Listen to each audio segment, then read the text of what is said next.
The product is the OMNI surgical system. It's an implant-free MIGS device that allows you to perform canaloplasty and trabeculotomy, targeting all 3 points of resistance.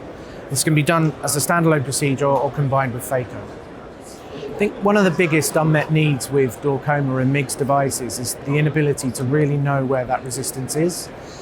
OMNI allows you to perform up to 360 degrees procedure, targeting the 3 points of resistance, so the trabecular meshwork, the Schlemm's canal, and the distal collector channels.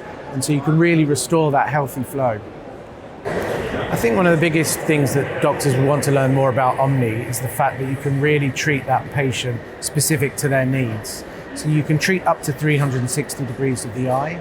You've got the ability to do as much or as little as you want. You can do the canaloplasty, you can do trabeculotomy, and you can target all 3 points of resistance. So the distal collector channels, the Schlemm's canal, and the trabecular meshwork, and really restore that healthy flow to the eye.